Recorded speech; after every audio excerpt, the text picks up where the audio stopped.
কথাতে আবারও যোগ দিল আরও একজন নতুন নায়িকা। কথার গল্প নতুনভাবে মোড় নেওয়ায় অ্যাড করা হচ্ছে নতুন নতুন ক্যারেক্টার। গল্প জমজমাট করতে গল্প নতুনভাবে মোড় নিয়ে কথা বুলি হয়ে ফিরেছে। কথাকে দেখা যাচ্ছে একেবারে নতুনভাবে নতুন রূপে। খুব শীঘ্রই মুখোমুখি হতে চলেছে কথা এভি। কথা এভি মুখোমুখি হওয়ার পর গল্পটা আরও জমে উঠবে।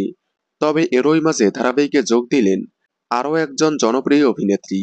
ইতিমধ্যেই জেনেছি কথার সৎ বোন রিসার ভূমিকায় দেখা যাবে অভিনেত্রী শ্বেতা মিশ্রাকে। ইতিমধ্যেই ধারাবাহিকে দেখা গিয়েছে তাকে। এরপর আরও একজন জনপ্রিয় অভিনেত্রী ধারাবাহিকে যোগ দিয়েছে, যার নাম সুস্মিতা ঘোষ, যাকে এর আগে সুন্দরী, কার কাছে কই মনের কথা, করি দিয়ে কিনলাম ধারাবাহিকে দেখা গিয়েছিল। বর্তমানে তাকে কথাতে রানীর ভূমিকায় দেখা যাচ্ছে। যদিও 2 দিন আগে থেকেই ধারাবাহিকে দেখা যাচ্ছে তাকে বুলির সাথে দেখা যাচ্ছে তাকে। কথার বর্তমান ট্রাকটা আপনাদের কেমন লাগছে কমেন্টে জানাবেন। কথার সকল আপডেট সবার আগে পেতে চ্যানেলটি সাবস্ক্রাইব করে পাশে থাকা বেল আইকনটি বাজিয়ে দিন। ধন্যবাদ।